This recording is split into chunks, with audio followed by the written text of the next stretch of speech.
Ghost story 9.0 YouTube channel.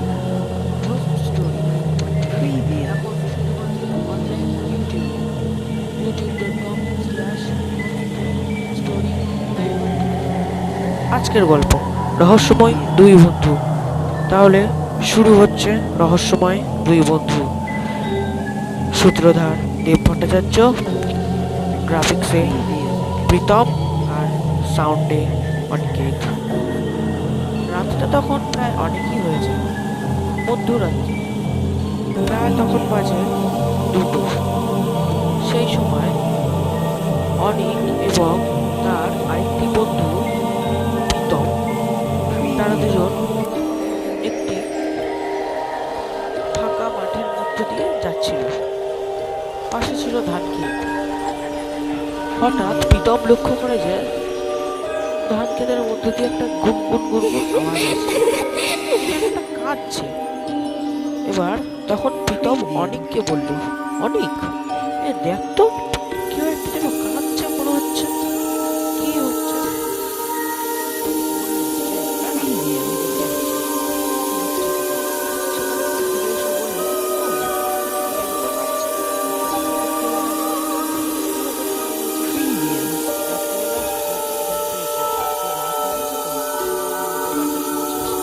চল বাড়ি গিয়ে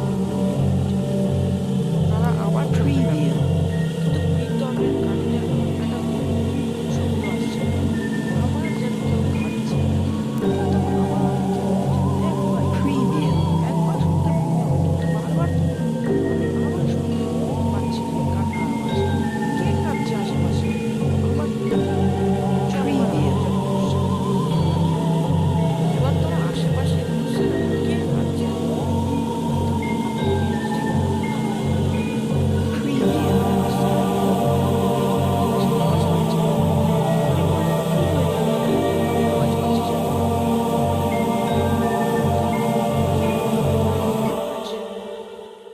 অবশেষে প্রায় 1 ঘন্টা ধরে খোঁজার পর কিছুই পাওয়া গেল না।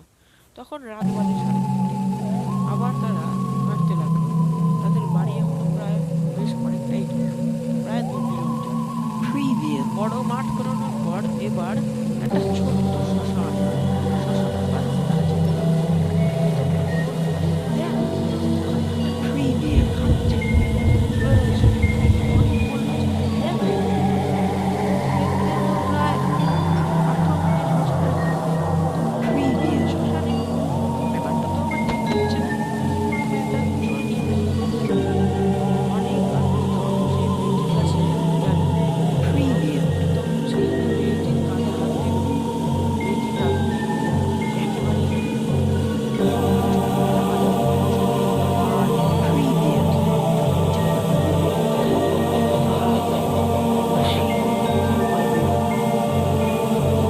কে তুমি? প্রীতম বলল, কে? কে তুমি? কে? কে তুমি? মেয়েটি বলল, এটা আমার শহর। জানো না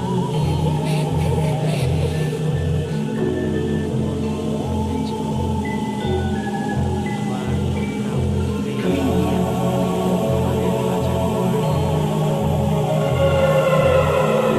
মেয়েটা তাড়াতাড়ি একসাথে বলতে লাগলো। অনিক আর প্রীতম চেঁচাতে লাগলো, না, না, না, ছেড়ে দাও আমাদেরকে, ছেড়ে দাও, ছেড়ে দাও, ছেড়ে দাও আমাদেরকে, না, তুমি কে, ছেড়ে দাও, ছেড়ে দাও। মেয়েটির গলায় ফাঁসি মাঝখান থেকে পুরো চিড়ে দিল। আর সেই শিরা উপশিরা লাল, পুরো টকটকে রক্ত পড়তে লাগলো দুজনের গলা থেকে। অল্প বয়সী ছেলে, কিছু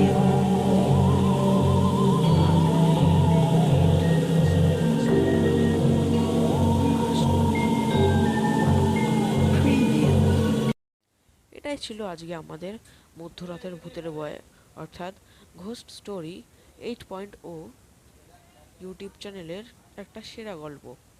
এই গল্পটা ঠিক আমারই লেখা, শ্যুটটাও আমার। তাহলে আজকের মতো গুড বাই।